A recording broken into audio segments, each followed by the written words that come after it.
오늘 말씀은 골로새서 3장 15절입니다. 오늘은 골로새서 3장 15절 말씀을 가지고 그동안에 4부작으로 진행되었던 우리 인생의 고난의 문제 해결 마지막 편을 진행하도록 하겠습니다. 이번 주제는 총 4부로 진행이 됐습니다. 제가 여러분들에게 계속 말씀드렸지만 왜 하나님을 잘 섬기고 믿고 봉사하고 헌신적으로 하나님께 하고 있는데 왜 우리 성도들에게는 고난이 있을까? 저는 항상 목회를 하면서 그 부분에 중점을 두고 연구하고 기도하고 지금까지 왔습니다. 물론 하나님이 말씀해 보게 되면 하나님께서 특별히 사랑하시는 자가 아니면 고난을 주시지 않는다고 히브리서에도 기록이 되어 있고 많은 곳에 기록이 되어 있습니다. 그렇다면 우리가 고난이 왔을 때 하나님 앞에 감사하며 기도하지만 많은 사람들이 의문을 품고 있습니다. 왜 내가 하나님 앞에 올바로 신앙생활을 하는 것 같은데 문제가 있을까? 분명히 사랑하기 때문에 고난을 준다고 하지만 그러면 이 고난의 문제를 어떻게 우리는 해야만 되는 것인가 하는 고민들을 가지고 있다는 거죠. 저 역시도 목회자로서 많은 성도님들이 하나님께 열심히 있지만 아픔이 있는 것을 볼 때마다 너무나 마음이 아팠습니다. 그러다가 4주 전 어느 날 하나님께 기도할 때 하나님께서 불현듯이 우리 인생의 모든 고난의 문제를 깨닫게 해주심으로 말미암아 그동안 3주 동안 하나님의 말씀을 함께 나누었고 오늘 4주째입니다. 자, 총 주제가 고난의 문제 해결이었어요. 우리 인생의 고난의 문제를 어떻게 성경 안에서 해결할 것인가. 첫 번째 주제는 뭐였느냐면 우리가 너무나 잘 알고 있는 우리 하나님을 믿을 때 누구나 다 하나님 앞에 자복했던 문제였습니다. 마태복음 보게 되니까 세례 요한이 마태복음 3장에 복음을 전할 때 제일 먼저 선포했던 게 뭐냐면 회개하라 천국이 가까이 왔느니라로 복음을 시작하더라는 거죠. 그런가 하면 또 예수님께서도 마태복음 4장에 가서 보니까 지상사역을 시작하시면서 제일 먼저 말씀하신 게 뭐냐면 회개하라 천국이 가까이 왔느니라. 그 다음에 누가복음에 가서 보면 제자들이 예수님께 여쭤봤어요. 예수님, 천국은 어디 있습니까? 그랬더니 예수님께서 뭐라고 말씀하셨어요? 천국이 하늘나라에 있다 그랬나요? 어디 있다 그랬나요? 천국은 여기 있다 저기 있다 할 수 없나니 바로 너희 안에 있느니라 이렇게 말씀하셨어요. 자, 우리 모두가 그동안에 많은 성경 말씀을 들었기 때문에 천국은 우리 안에 있고 우리는 회개했다고 생각을 하고 신앙생활을 하고 왔습니다. 그런데 여기에 중요한 논리가 있더라는 거죠. 바로 우리가 회개한 것 같았지만 회개하지 않았고 하나님의 천국이 내 안에 임재해 있지 않음으로 말미암아 우리는 세상을 지배하고 살아가야 되는데 세상의 지배를 받고 살아가다 보니까 세상에 생기는 모든 문제 속에서 좌충우돌하고 그거를 품에 끌어안고 끙끙 앓고 하다 보니까 세상에 질병이 들어오고 여러 가지 가정의 문제가 생겼더라는 거죠. 그래서 첫 번째 주제가 뭐였냐면 회개하라 천국이 가까이 왔느니라. 정말 우리가 하나님 앞에 나의 지나온 내 생각대로 내 육신대로 살았던 그 모든 것들을 성경에서는 옛사람이라고 그러죠. 이 옛사람을 회개하고 내 안에 성령이 임하신 성전이 되었다면 우리 안에 뭐가 이루어진 거죠? 천국이 이루어진 거죠. 천국이 이루어진 사람들은 눈에 보이는 육신의 세계에 대해서 어떻게 생각할까요? 거기에 대한 집착을 가지고 있을까요? 아니면 하나님이 주신 은혜대로 살아갈까요? 그렇죠. 내 안에 천국이 임한 사람들은요, 절대 눈에 보이는 육신의 세계, 세상의 지배를 받지 않고 세상을 지배하면서 살아간다는 거죠. 그런데 우리가 예수님을 믿으면서도 누구나 다 주일 예배도 잘하고 새벽 기도도 잘하고 모든 것들을 잘하면서도 문제는 뭐였느냐면 진정한 회개를 하지 않았기 때문에 아직도 내 안에 천국이 없고 세상의 지배를 받고 살아가더라는 거죠. 우리 그리스도인들은요, 세상의 지배를 받는 것이 아니라 세상을 정복하고 다스리며 살아가는 사람들입니다. 창세기 1장에 보게 되면 그래야만 우리가 세상에서 고난이 없는데 우리가 세상의 지배를 하나님의 자녀들이 받다 보니까 어떻게 해요? 남이 아파트를 30평짜리 사면 나는 34평짜리를 사야 되고 누가 차를 2천만 원짜리를 사게 되면 나도 2천만 원짜리를 사야 되고 하는 이 세상적인 기준을 똑같이 가지고 살더라는 거죠. 그러다가 그게 이루어지지 않으면 마음의 상처를 받고 또 그런 것들로 인해서 상처를 받으면 질병이 오게 되고 또 세상적인 탐심이 들어가다 보니까 무리한 투자를 하다 보니까 가지고 있던 재물마저도 다 없어져 버리는 바로 이런 악순환 속에서 우리가 신앙생활을 하고 있으면서 예수를 잘 믿고 있다고 착각을 하고 있더라는 거죠. 문제는 뭐였느냐면 이런 문제 때문에 우리가 내 삶에 스스로의 고난을 가져오고 있더라는 거죠. 그래서 첫 번째 회개하고 세상을 따라가지 말라고 말씀드렸고 두 번째 시간에는 뭐였느냐면 회개한 자는 그럼 어떤 사람인가? 내 뜻대로 살아가는 것이 아니라 성령의 인도하심을 따라간다고 제가 여러분들에게 말씀을 드렸습니다. 그 다음에 세 번째 시간, 지난주 시간 아주 귀한 시간이었습니다. 성령을 따라가는 사람들은 어떤 사람이냐?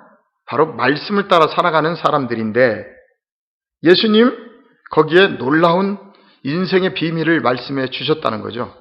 너희들이 대접받고 싶으면 너희가 먼저 대접하라고 말씀하셨어요. 그죠? 그 다음에 또 뭐라고 말씀해? 심는 대로 거두리라. 심는 대로.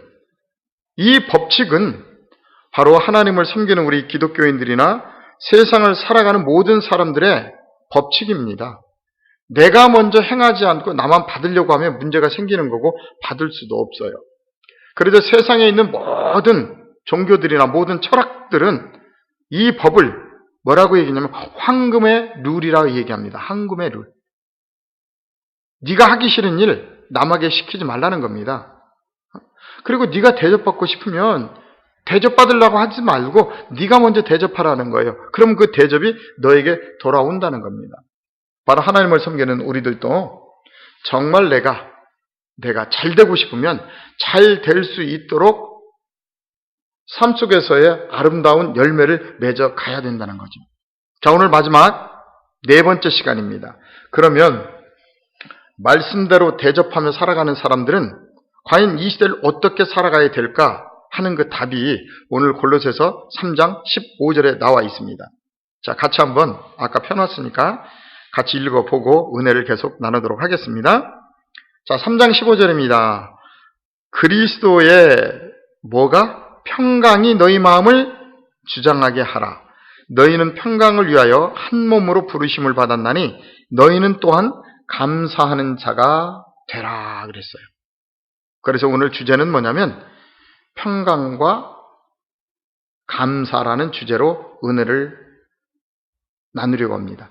오늘 말씀은 보면 평강하고 감사하는 자가 되라고 말씀을 하고 계십니다. 그러면 여러분 오늘 이 말씀을 가만히 우리가 한번 돌아보자고요. 우리가 하루하루 세상을 살아가는데 굉장히 어렵고 힘들잖아요. 순간순간마다 생각하지 못했던 수많은 문제들이 우리들 속에 닥쳐옵니다.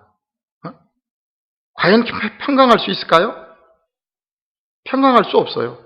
또 그런 것들을 감사할 수 있을까요? 감사할 수 없어요. 그런데 성경은 계속적으로 우리에게 말씀하고 있는 거예요. 평강하라, 평강하라, 평강하라, 응? 평강하라. 그 다음에 또 뭐 하고 있어요? 평강하라 하면서 감사까지 하래요. 우리 보고 감사. 평강하고 감사. 자, 이 신앙은 평강하고 감사할 수 있는 신앙이 되려면 일반적인 마음 가지고는 우리가 될 수가 없죠. 일반적인 마음 가지고. 어떤 사람이 평강하고 감사할 수 있을까요? 정말 하나님께 나의 모든 문제를 맡긴 자만이 하루하루의 삶 속에서 또는 인생의 모든 문제 속에서 평강하고 감사가 있다는 거죠. 하나님께 맡기지 아니하면 우리는 잠깐도 평강할 수도 없고 감사할 수도 없어요. 오직 나의 모든 삶의 주권을 하나님께 맡긴 사람만이 감사할 수 있다는 거죠. 자, 오늘 그 본문을 우리가 가지고 계속 하나님의 말씀을 나눠보도록 하겠습니다. 자, 보세요. 15절. 그리스도의 평강이, 누구의 평강이? 나는 평강할 수 없어요. 그런데 누구의 평강이? 그리스도의, 그분의 평강이 너희 마음을 주장하게 하라는 거예요. 그래서 그리스도는 어떤 분이라고요? 평강하신 분. 여러분, 그리스도가 계신 곳이 천국이잖아요. 천국은 곧 내 안에 있고요. 그렇다면 정말 내가 성전이고 그리스도가 내 안에 계신다고 하면 그분의 평강이 나를 지배해야죠. 그러면 우리는 세상의 지배를 받지 않는다고요. 그분의 뜻대로 살아가는 거죠. 그런데 오늘 말씀은 얘기합니다. 그리스도의 평강이 너희 마음을 뭐하라? 주장하게 하라는 거예요. 너희 마음을 네 생각대로 살지 말고 그리스도의 평강이 나의 마음을 주장하게 하라는 거예요. 그러면서 뭐라고 그랬냐면 너희는 평강을 위하여 한 몸으로 부르심을 받았나니 그래요. 평강을 위하여 부르심을 받았대요.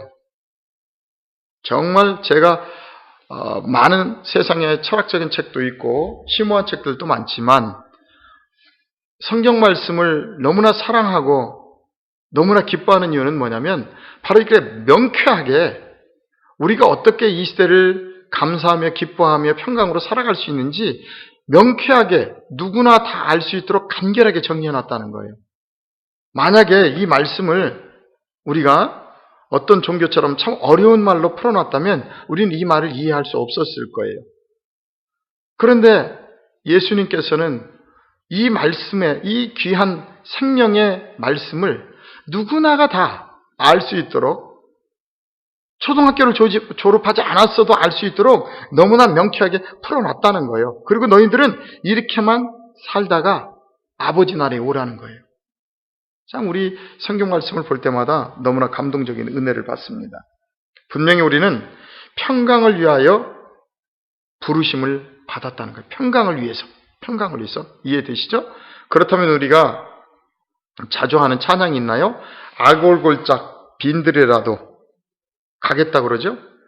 그러면 내 인생 속에 어떤 문제가 이해하지 않는 문제가 발생할지라도 우리는 그것을 그리스도의 평강으로 바라볼 수가 있어야 돼요. 우리가 잘 알고 있는 것처럼 성경에 보게 되면 하나님이 아무에게나 고난을 주는 건 아니죠. 우리가 창세기에 아브라함, 이삭, 야곱, 요셉 수많은 인물들이 나오지만 하나님이 아무에게나 고난을 주고 만들어가는 건 아니더란 말이죠. 특별히 하나님께서 선택하시고 사랑하는 자녀들이 있어요. 그런데 이 사랑하는 자녀들이 하나님의 뜻대로 가지 않으면 하나님께서는 그 부르심에 이 땅에 보내신 목적에 합당한 자녀로 만들기 위해서 무엇을 동원할까요? 회초리를 동원하죠. 때리죠. 그럼 그것이 우리에게는 뭘로 돌아와요? 환난과 고난으로 닥쳐온다는 거죠. 정말 예상할 수 없는. 그래서 우리가 잘 알고 있는 것처럼 히브리서 몇 장이죠? 10 몇 절에 있었어요? 2절에 가서 보면 하나님이 사랑하는 아들들마다 짹짹질 하심이라 이렇게 나와 있죠. 분명히 하나님은 우리에게 관심이 있기 때문에 하나님이 짹짹을 대신다는 거예요. 그럼 우리가 문제가 있을 때마다 교회 가서 기도하고 앉아가지고 이 문제 없애달라고 할 거예요? 아니면 하나님, 내가 지금 하나님과 관계 속에서 어떤 것이 문제입니까? 하고 깨달아야 될까요? 명쾌하죠. 깨달아야 됩니다. 그런데 하나님을 믿는 많은 사람들이 문제가 닥치면 어떻게 하죠? 하나님 앞에 가서 울면서 금식하면서 떼를 쓰면서 기도해요. 이 문제를 없애달라고. 그러면 하나님의 뜻하고는 지금 안 맞는 거잖아요. 이게 그죠? 자, 그러면 우리 예수 그리스도를 나의 주로 섬기고 있는 우리는 그렇다면 문제가 왔을 때 어떻게 해야 돼요? 그리스도의 평강 안에서 그 문제를 바라보면서 하나님께 기도해야 되겠죠. 하나님, 내가 하나님을 잘 섬기는 것 같았는데 이 문제가 있어요. 제 삶 속에 하나님과 반대되는 것이 무엇이 있을까요? 하고 질문하고 깨달아야죠. 그것 때문에 막 쓰러지고 엎어지고 금식하고 심각하게 들어가면 지금 오늘 말씀하고는 전혀 맞지가 않는다는 거죠. 자, 우리 이 평강이라는 단어를 성경을 통해서 좀 더 들어가 보도록 하겠습니다. 가장 잘 나와 있는 부분이 어디일까요? 요한복음에 가서 보면 우리가 좀 잘 알 수 있을 것 같아요. 자, 예수님이 십자가에 이제 돌아가셨어요. 그리고 나더니 어떻게 됐죠? 그동안에 예수님을 따르던 제자들이 전부 다 도망가서 지금 뭐 하고 있느냐면 무서워서 자기들끼리 모여가지고 덜덜덜덜덜 떨고 있어요, 지금. 응? 떨고 있어요. 왜? 이제 예수님도 돌아가셨고, 그토록 믿었던, 정말 예수님만 따라다니면 모든 고난이 끝나고 이제는 우리들의 세계가 올 줄 알았거든요. 그런데 그 예수님이 돌아가신 거예요. 그러니까 얼마나 두렵겠어요. 그들의 꿈도 다 끝났고, 그러니까 그들이 모여서 이제 벌벌벌벌 떨고 있었죠. 이제 로마 군사가 들이닥쳐서 곧 있으면 다 잡혀갈 수도 있는 아주 심각한 상황이었어요. 그런데 그때 안식 후 첫날이었죠. 요한복음 20장 19절에 가서 보면 이날 곧 안식 후 첫날 저녁 때에 제자들이 누구를 유대인들을 두려워하여 모인 곳의 문을 닫았더니, 그렇죠, 무섭죠. 이제 예수님도 돌아가셨고 이제 우리도 잡히기만 하면 옥살이를 하고 잘못하면 돌에 맞을 수도 있는 그런 상황이란 말이죠. 문을 닫았더니 예수께서 오사 가운데 서서 이르시되 너희에게 뭐가 평강이 있을지어다 그래요. 아니, 우리는 지금 너무너무 세상에 앞으로 닥쳐올 고난 때문에 두려워해서 지금 숨어서 떨고 있는데 예수님이 오셔서 평강하라는 거예요. 바로 우리 그리스도인들의 평강의 키포인트가 여기에 있는 겁니다. 누구나 다 모든 일이 잘 될 때는 평강할 수 있어요.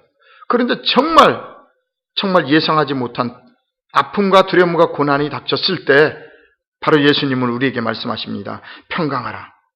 평강하라. 그런데 오늘 요한복음 20장에 보면 한 번만 하신 게 아니잖아요. 21절에도 가서 보면 예수께서 또 이르시되 너희에게 평강이 있을지어다. 아버지께서 나를 보내신 것 같이 나도 너희를 보내노라 그래요. 평강하라는 거. 평강하라. 평강. 그래서 우리가 예수 그리스도를 믿는다는 건 뭐냐면 어떤 순간에도 그분의 평강 안에서 우리도 평강으로 모든 문제를 바라볼 수 있어야 된다는 거죠. 그래야 해답이 나와요. 그렇지 않으면 그 문제의 해답을 우리가 찾을 수가 없습니다. 자, 오늘 이 말씀을 잘 깨달은 바울은 로마서에서 이렇게 기록하고 있습니다. 로마서 14장 17절로 우리가 가보겠습니다.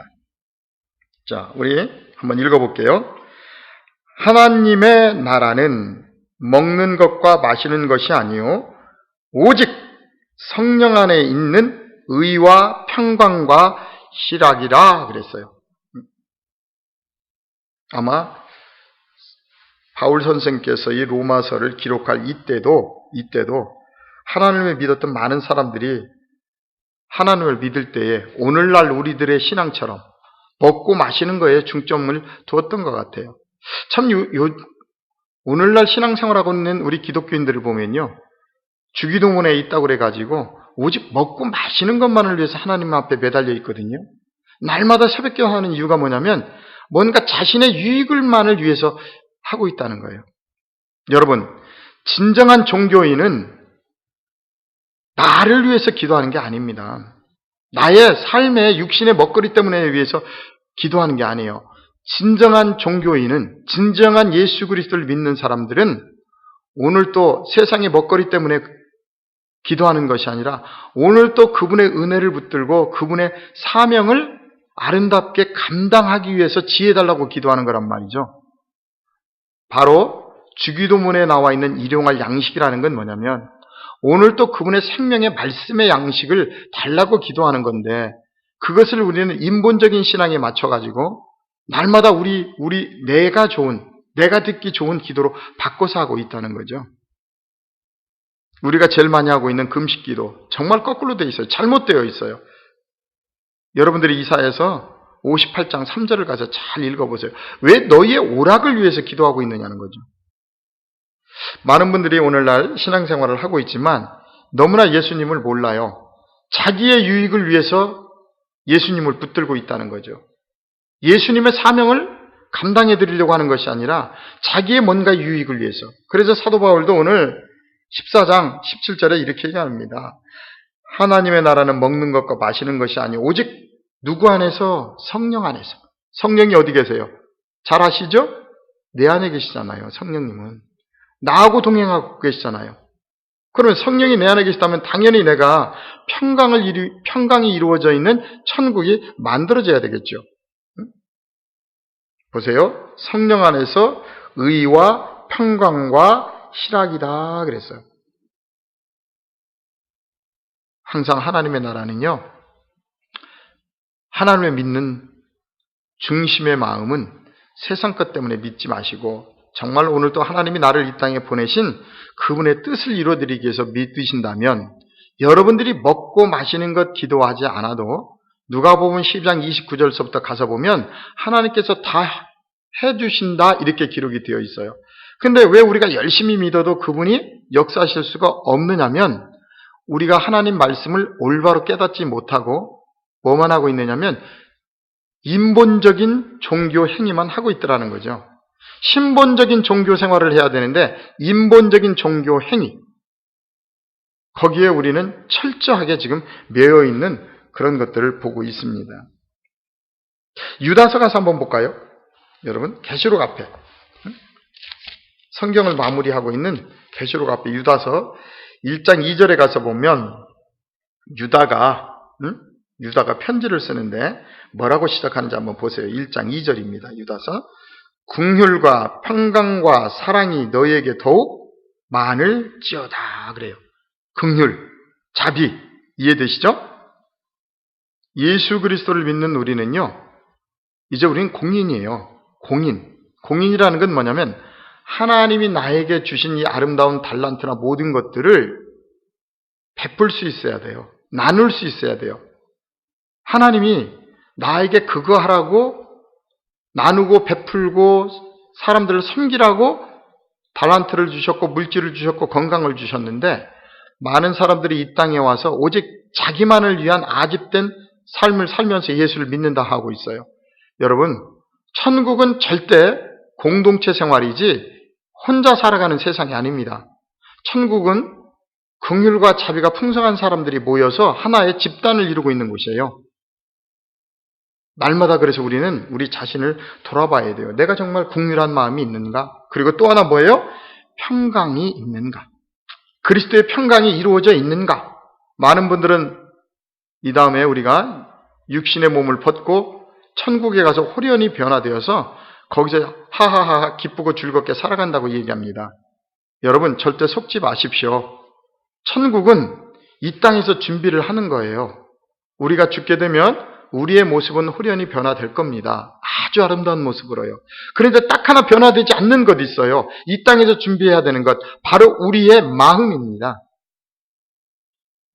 우리가 예수 그리스도를 섬기는 거는요, 우리의 마음판을 바꾸는 거예요. 그동안에 나만 위해서 살던 이런 마음을 이제 이웃을 향한 넓어진 마음으로 바꿔지는 거라니까요. 그런데 오늘날도 많은 신앙생활하는 사람들이 옆에 있는 집사님 하나도 제대로 잘 이해하지 못해요. 같은 구역 안에 있는 식구들마저도 이해하지 못해요. 얼마나 괴팍한지 몰라요. 그러면서 나는 믿으니까 어디 간다고 하냐면 천국 간다는 거예요. 천국. 여러분, 천국은요 그렇게 가는 곳이 아닙니다. 정말 내 안에 자비가 있고 평강이 있고 그리스도의 평강이 항상 지배해야 되고 사랑이 있어야 가는 곳이라는 것을, 그런 사람만이 가는 곳이라는 걸 우리가 잊지 않았으면 좋겠어요.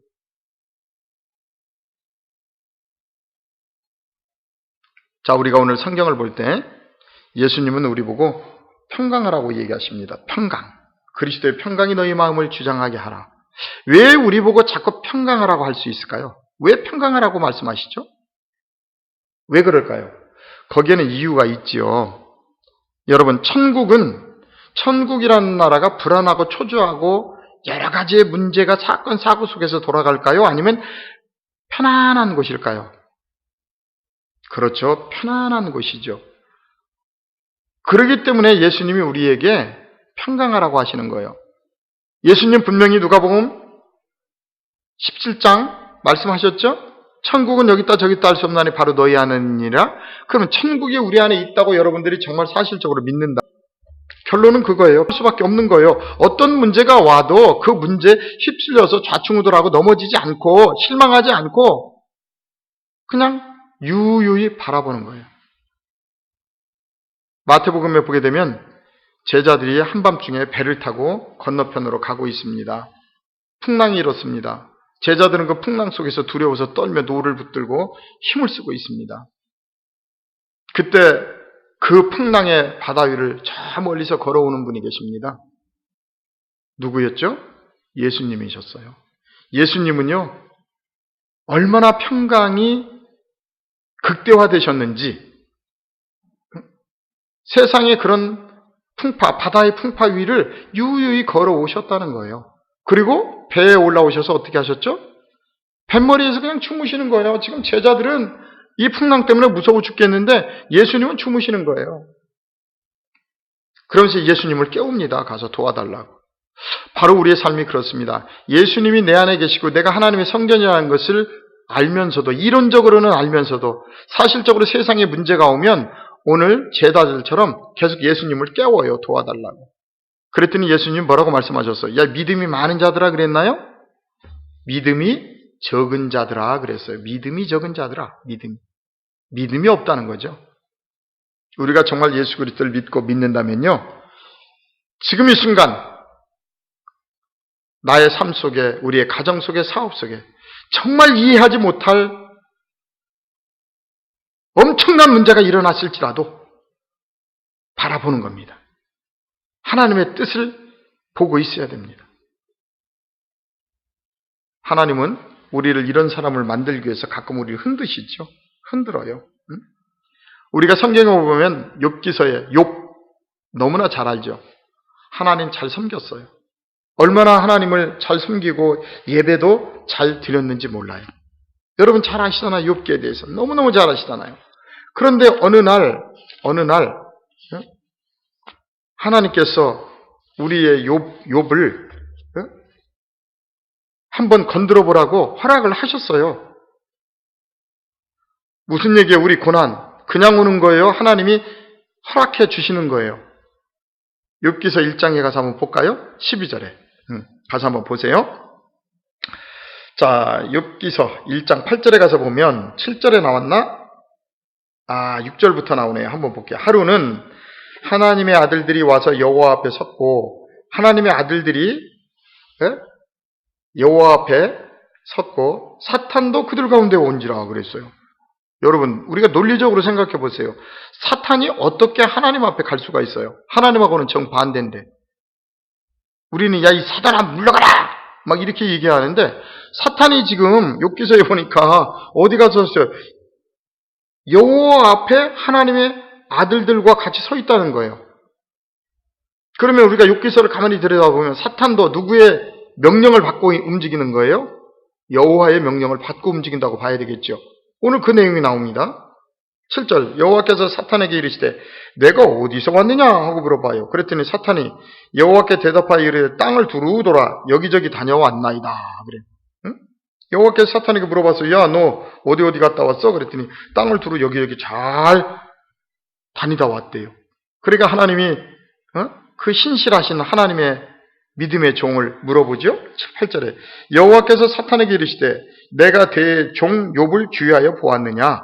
그와 같이 온전하고 정직하여 하나님을 경외하며 악에서 떠난 자는 세상에 없느니라 그래요. 하나님도 인정하시는 욥이잖아요. 그죠? 얼마나 너 사탄아 나를 열심히 섬기고 있는 욥을 봤느냐는 거예요. 네가 그 욥을 주위에서 좀 봤냐? 얼마나 정직하며 얼마나 나를 경외하며 이 세상 악에서 떠난 사람이라는 거예요. 인정한다. 내가. 그랬더니 여러분 잘 보세요. 사탄이 9절에 사탄이 여호와께 대답하여 이르되 욥이 어찌 까닭없이 하나님을 경외하리까? 지금 사탄이 욥의 상태를 정확하게 본 거예요. 욥이 왜 아무런 이유도 없이 하나님을 경외하겠느냐는 거예요. 그 이야기는 뭐예요 지금? 10절부터 나오죠? 자, 보세요. 주께서 그와 그의 집과 그의 모든 소유물을 울타리로 두르심 때문이 아니니까? 주께서 그를 지금 그의 소유물을 잘 이렇게 돌봐주기 때문이라는 거죠. 그러니까 쉽게 얘기해서 욥이 하나님을 경외하고 열심히 하는 건 뭐라는 거예요? 하나님께서 복을 주시니까 지금 그러고 있다는 거예요. 지금 지켜주시고. 자, 그 다음에 주께서 그의 손으로 하는 바를 복되게 하사 그의 소유물이 땅에 넘치게 하셨으므로, 그러니까 당연히 욥이 하나님의 복을 받으니까 당연히 잘할 수밖에 없지 않느냐는 거죠. 그러면 이제 한번 해보라는 거예요. 11절에 이제 주의 손을 펴서 그의 모든 소유물을 치소서. 그리하시면 틀림없이 주를 향하여 욕하지 않겠나이까? 건드려 보라는 거예요. 정말 욥이 하나님을 어떤 마음으로 섬기고 있는지 건드려 보라는 거예요. 여러분, 오늘날 여러분의 삶 속에 고난이 있어요. 바로 여러분들이 하나님께 열심은 있지만 그 열심을 지금 흔들어 보고 있는 중이란 말이죠. 그래서 성경은 우리 보고 어떤 문제 속에서 평강하라 이렇게 얘기하는 거예요. 자, 그랬더니 12절이죠. 여호와께서 사탄에게 이르시되 내가 그의 소유물을 다 내 손에 맡기노라. 다만 그의 몸에는 내 손을 대지 말지니라. 사탄이 곧 여호와 앞에 물러가니라 그랬어요. 어떻게 해요? 그러니까 하나님이 사탄에게 그래, 네가 이기는지 내가 이기는지 같이 한번 흔들어 봐라. 그러면 한번 해봐. 욥의 고난을 사탄에게 하나님이 허락해 주셨죠? 그렇다면 우리의 인생의 문제도 하나님께서 허락을 해 주셨다는 거예요. 정말 우리의 신앙이 하나님 앞에 올바른 신앙인지 아닌지 한번 만들어 보라는 거죠. 그런데 여기서 여호와께서 사탄에게 중요한 것을 얘기했어요. 그 소유물을 다 내 손에 맡기지만 12절에 다만 그의 몸 건강에는 손대지 말라는 거예요. 생명은 건들지 말라는 거예요. 시험은 다 허락하는데. 어때요? 그러니까 하나님이 우리를 여러 가지의 질병과 모든 것들을 주지만 우리의 생명은 누구 앞에 있다는 거죠? 하나님 앞에. 그래서 드디어 여호와를 잘 섬기는 것 같았던 욥이 시험을 받게 됩니다. 정말 뜻하지 않은 고난이었죠. 하나님을 너무너무 잘 섬겼는데 어느 날 아들들이 죽고 재산이 다 탕진되고 부인이 떠나가 버렸습니다. 우리에게도 이런 고난이 올 수 있다는 거죠. 그랬더니 욥기서 3장 26절 욥이 이렇게 고백하죠. 나에게는 평온도 없고 안일도 없고 휴식도 없고 다만 불안만이 있구나. 평온이 없다는 건 뭐죠? 이제 평강이 없다는 거예요. 하나님 앞에. 쉼도 없고 휴식도 없고 불안만 있다는 거예요. 불안만.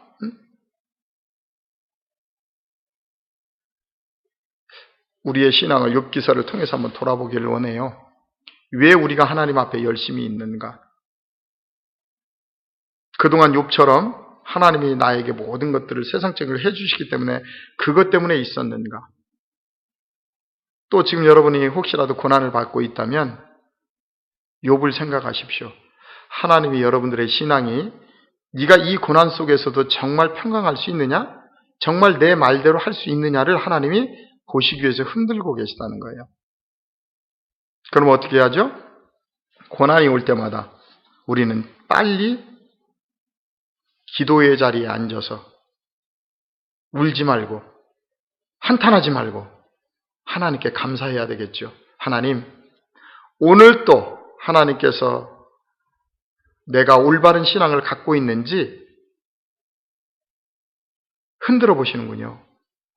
주님, 그리스도의 평강이 이 순간에도 내 마음을 지배하게 하시고 지금 이 앞에 닥쳐온 이 이해할 수 없는 엄청난 문제들 감사할 수 있도록 도와주시옵소서. 그리고 감사하십시오. 하나님께서 나의 그릇을 인정해서 나에게 이와 같은 고난을 주심을 감사합니다. 감사 기도를 드리시면요, 그 문제가 쉽게 해결되고 깨달아져서 욥이 받았던 2배의 축복을 여러분의 삶 속에도 받게 되는 겁니다. 그래서 하나님을 믿으면서 고난이 없는 사람은요, 어찌 보면 신앙이 어린아이고요, 하나님이 손을 댈 수가 없기 때문에 놔두는 거예요. 그런데 여러분들이 하나님을 믿으면서도 고난이 있다는 건 뭐냐면 하나님이 당신을 너무나 사랑하기 때문에 하나님께서 흔들어 보시는 거예요. 얘가 정말 신앙이 올바로 있어? 올바로 있어? 정말 나를 경외하고 사랑하는 거야? 그랬을 때 인정을 받게 되면 하나님께서 2배의 축복을 주시려고요. 그렇다면 여러분들이 무지막지한 믿습니다 신앙으로 믿지 마시고 성경을 깨달으십시오. 성경의 진리의 말씀을 깨닫고 행할 때 하나님은 놀라운 축복을 여러분들에게 주시는 겁니다. 데살로니가 후서 3장 16절 말씀으로 넘어가도록 하겠습니다. 거기 이렇게 되어 있습니다. 평강의 주께서 친히 때마다 일마다 너희에게 평강을 주시고, 주님은 어떤 분이라고 기록되어 있나요? 평강의 주님. 예수를 믿는다는 것, 하나님을 믿는다는 것, 평강해야 됩니다. 세상의 그 어떤 혼란과 고난 속에서도 우리는 평강해야 되는 거예요. 왜냐하면 그분이 내 안에 계시기 때문에, 평강의 주인 되시는 그분이 나와 동행하시기 때문에 그렇다는 거죠. 그래서 오늘 말씀도 평강의 주께서 친히 때마다 일마다 너에게 평강을 주시고, 그죠? 평강도 누가 주셔야 돼요? 주님께서 주시는 거죠. 근데 그 주님이 나하고 계시다니까요. 주께서 너희 모든 사람과 함께 하시기를 원하노라 그랬어요. 여러분, 예수님 믿습니까? 오늘 여러분의 삶이 평강하기를 원합니다. 어떤 순간에도 평강하기를 원해요. 그러면 평강할 수 있는 법이 빌립보서에 가서 보면 잘 나와 있어요. 빌립보서 4장 9절입니다. 자, 가서 한번 볼까요? 제가 읽어보겠습니다. 너희는 내게 배우고 받고 듣고 본 바를 행하라 그랬어요. 바울이 뭐라고 얘기했냐면, 너희는 내게 배우고 받고 듣고 본 바를 행하라, 그리하면 평강의 하나님이 너희와 함께 계시리라 그랬어요. 평강의 하나님이 나하고 함께 할 수 있는 건 뭐냐면, 바울에게서 배운 것, 들은 것, 본 것을 행해라는 거예요. 그러면 평강의 하나님이 우리와 함께 할 수 있다는 거예요. 우리가 하나님 말씀을 올바로 깨닫지 못하고 하나님의 뜻을 이해하지 못하면 그분이 내 안에 있을 수가 없어요.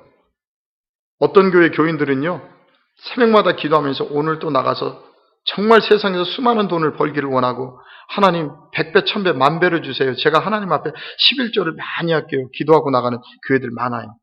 그리고 나가서 열심히 돈을 법니다. 왜요? 하나님 앞에 감사의 예물 11조 많이 드리겠다고요. 참 그 마음은 감사하고 기쁜데, 여러분, 하나님은 세상적인 물질보다 바로 나를 원하고 계시다는 걸 알아야 됩니다. 나를 먼저 받기를 원해요. 내가 하나님 앞에 드려져야 그 다음 내가 드리는 그 물질을 하나님께서 흠양 받으시는 거예요. 그러면 어떻게 해야 돼요? 하나님 말씀을 원리대로 깨달아서 인본적인 신앙생활이 아니라 신본적인 신앙생활을 하라는 거죠. 그런데 99.9%의 교회가 전부 다 인본적인 신앙생활을 하고 있어요. 성경을 사람에게 맞춰서 하고 있다는 거죠. 극소수의 교회만이 신본적인 신앙생활로 바꿔가고 있고요. 오늘 사도 바울은 이렇게 얘기했죠. 9절에 너희는 내게 배우고 받고 듣고 본 바를 행하라. 그리하면 평강의 하나님이 너희와 함께 계시리라. 그럼 뭘 배웠을까요? 뭘 배웠어요? 빌립보서 4장 4절로 한번 가서 볼까요? 4절. 주 안에서 항상 기뻐하라. 내가 다시 말하노니 기뻐하라. 주 안에서 기뻐하라요. 다시 재차 강조하는데 기뻐하라는 거예요. 여러분, 어떻게 우리가 기뻐할 수 있느냐니까요? 하루하루가 전쟁터같이 살벌한 삶을 우리가 살아가고 있어요. 직장에서도 상사들에게 수많은 스트레스를 받고 있어요. 성경 말씀에 나오는 이 아름다운 이야기들은 아무나가 할 수 없어요. 정말 하나님을 믿고 회개하고 천국이 임한 자만 갈 수 있는 길이에요. 할 수 있는 길이에요. 오늘 말씀 보세요. 주 안에서 항상 기뻐하라는 거예요. 우리는 기뻐할 수 없어요. 근데 기뻐하라는 거예요. 왜요? 모든 내 주변의 문제는 누가 지금 이끌어가고 있다고요? 하나님이 이끌어가고 있기 때문에 정말 그분의 주권을 인정한다면 지금 내 앞에 있는 이 어려운 문제도 하나님이 나에게 주시는 문제임을 깨닫고 기뻐하자는 거죠. 그리고 그 문제를 돌파해 나가는 겁니다, 우리가. 자, 5절 한번 볼까요? 너희 관용을 모든 사람에게 알게 하라. 주께서 가까우시리라. 그 다음에 기뻐하라. 두 번째, 너희의 관용을, 자비를 모든 사람에게 알게 하라는 거예요. 바로 하나님을 믿는 우리 모두가 이런 사명을 감당해야 될 것입니다. 그 다음에 6절입니다. 잘 보세요. 잘 보세요. 아무것도 염려하지 말고 다만 모든 일에 기도와 간구로 너희 구할 것을 어떻게 하래라? 감사함으로 하나님께 하래라 그랬어요. 아무것도 염려하지 말고, 정말 내 인생에 이런 고난이 있을 수는 없죠. 이런 일이 왜 하나님 믿는 나에게 이런 일이 있느냐고 다들 막 울부짖죠, 하나님 앞에. 왜요? 이해할 수 없으니까요. 여러분, 그러나 우리는, 육을 가지고 있는 우리는 언젠가 이 땅에서 사명이 끝나면 이 육신 벗어놓고 아버지 나라 가야 돼요. 어떤 슬픔 고난이 있을지라도요, 이 땅에서 영원히 갖고 있는 것이 아니고 아버지 나라에서 보상받는 사람들이라니까요. 육의 눈으로 볼 때는 정말 있으면 안 되는 일들이 많아요. 그런데 성경은 얘기합니다. 아무것도 염려하지 말고 다만 모든 일에 기도와 간구로 너희 구할 것을 감사함으로 하나님께 하래라 그랬어요. 감사함으로, 기뻐함으로. 할렐루야. 하나님, 나에게 이런 문제가 있어요. 그러나 분명코 주님께서 걱정하지 말라고 하셨으니 염려하지 않겠습니다. 분명히 주님께서 이 문제를 통해서 저에게 말씀하고 계시는 것을 제가 깨닫기를 원합니다. 감사함으로. 자, 이렇게 감사함으로 하나님께 아뢰면요, 결론은 이렇게 나오죠. 7절입니다. 그리하면 모든 지각에 뛰어난 하나님의 평강이 그리스도 예수 안에서 너희의 마음과 뭘 지킨대요? 생각을 지키시리라. 우리가 아무것도 염려하지 않고 모든 일에 기도와 간구로 하나님께 감사함으로 아뢰면 지각에 뛰어난 하나님의 뭐가? 평강이, 그분의 평강이 그리스도 예수 안에서 우리의 마음과 생각을 지켜주신대요. 마음과 생각을 지켜주신대요. 뭐가요? 평강이. 바로 이게 천국입니다. 천국이 이루어지는 거예요. 바로 하나님의 말씀, 예수 그리스도의 생명의 말씀은 우리의 마음과 생각을 바꾸는 겁니다. 세상적인 생각에서 하나님의 생각으로 바꿔주는 거라는 거죠. 그래서 오늘 사도 바울은 4절 9절에 명쾌하게 얘기합니다. 너희는 내게 배우고 받고 듣고 본 바를 행하라. 그대로 행할 때 그러면 평강의 하나님이 너희와 함께 계시리라 그래요. 평강의 하나님이 우리가 기뻐하지 않고 날마다 염려하고 걱정하고 있으면 나하고 함께 할 수 있을까요? 함께 할 수 없죠. 그래서 사도 바울은 오늘 4절서부터 내용을 쭉 기록하고 이대로 하라는 거예요. 그러면 평강의 하나님이 나와 함께 한다는 것을 지금 이야기하고 있는 것입니다. 자, 그 다음에 두 번째 주제는 간단하게 끝내겠습니다. 왜? 감사라는 우리가 너무나 잘 알잖아요. 평강이 우리 앞에 이루어지면요, 내 안에 평강이 이루어지면 감사는 저절로 나오게 되어 있어요. 평강이 없으니까 감사가 없는 거죠. 그럼 하나님은 무엇을 원하시느냐는 거죠. 우리가 오늘 예배를 드리고 있어요. 시편 50편에 가서 보면 이렇게 말씀해요. 아무 예배나 받으시는 것이 아니라 그분은 50편 23절에 가서 보니까 감사로 제사를 드리는 자가 나를 영화롭게 하나니 그의 행위를 옳게 하는 자에게 내가 하나님의 구원을 보이리라 그래요. 제사를 드리는데, 우리가 예배를 드리는데 어떻게 드리라고요? 감사로 드리라는 거예요. 그래야 하나님을 영화롭게 한다는 거죠. 그럼 우리는 감사로 드리라고 그러니까 오늘 또 교회 올 때 감사의 힘을 갖고 왔으니까 됐다 하는 또 이런 생각을 할 수 있을 거예요. 여러분, 하나님은 영이십니다. 여러분의 몸이 감사의 제물이 돼야 돼요. 정말 주님 앞에 감사 예물이 여러분들이 육신이 되어야 하나님께서 여러분의 물질도 받으신다는 거죠. 하나님은요, 우리가 예배당에 왔다 갔다 하는 것, 감사가 없이 왔다 갔다 하는 것 별로 원하지 않아요. 여러분들이 정말 하나님 앞에 여러분의 육신이 감사의 예물이 되기를 원해요. 자, 에베소서 5장 4절 가서 감사의 부분에 대해서 하나만 더 볼게요. 5장 4절입니다. 누추함과 어리석은 말이나 희롱의 말이 마땅하지 아니하니 오히려 감사하는 말을 하라 그래요. 이제 하나님의 자녀들은 하나님 앞에 거듭난 새 사람이 된 너희는 이제 가는 곳마다 더러운 말 하지 말라는 거죠. 누추한 말, 어리석은 말, 이런 거 세상적인 말 하지 말고 항상 감사하는 말을 하래요. 혹시 주변에 남의 얘기 잘하고 하는 기독교인들이 있다면 같이 앉아서 그런 얘기 하지 말고요. 하나님이 주신 은혜에 감사하는 말을 좀 하라는 거죠. 날마다. 그런데 이런 것들은요, 사실 우리가 내 안에 평강이 이루어지면 절대 다른 사람 부정하고 욕하지 않아요. 그냥 뭐가 되죠? 감사의 말이 나갈 수밖에 없다는 거죠. 그런데 성경에 보게 되면요, 마지막 시대가 될수록 감사가 없어진다고 되어 있어요. 우리가 잘 알고 있는 디모데후서죠. 3장 2절에 가서 제가 한번 읽어드릴게요. 사람들이 자기를 사랑하며 돈을 사랑하며 자랑하며 교만하며 비방하며 부모를 거역하며 감사하지 아니하며 거룩하지 아니하며 그래요. 거기 보면 사람들이 자기를 사랑하며 돈을 사랑하며 자랑하며 교만하며 비방하며 부모를 거역하며 감사하지 아니한대요. 왜 그럴까요? 이제 사람들이 세상적인 물질만 사랑하고 자랑하다 보니까 교만해지다 보니까 하나님에 대한 감사가 없다는 거죠. 감사가 없다는 거예요. 우리는 정말 주신 은혜에 감사한 삶이 되기를 원합니다. 어떤 순간에도 평강을 유지하시고 감사하세요. 그렇다면 여러분이 지금까지 가지고 있었던 인생의 고난의 문제는 해결이 되는 겁니다. 4번에 걸쳐서 우리 인생의 고난의 문제에 대해서 여러분들과 은혜를 나눴습니다. 그러면 오늘 이 시대를 평강과 감사 속에 살아가야 되는 우리는 결론적으로 그러면 어떻게 세상을 살아가야 되는지 고린도후서 2장 14절에 가서 마무리를 하도록 하겠습니다. 자, 고린도후서 2장 14절입니다. 항상 우리를 그리스도 안에서 이기게 하시고, 이해되시죠? 나로서는 이길 수 없어요. 그런데 그리스도 안에서 이기게 하신다는 거예요. 세상을. 우리로 말미암아 각처에서 그리스도를 아는 냄새를 나타내시는 하나님께 감사합니다. 여러분 한 주간 동안 가는 곳마다 세상을 이기십시오. 신본적인 신앙 속에서 이기십시오. 그리고 각처에 여러분이 있는 그 자리에서 그리스도를 아는 냄새, 향기를 여러분들이 뿜어내시기를 원합니다.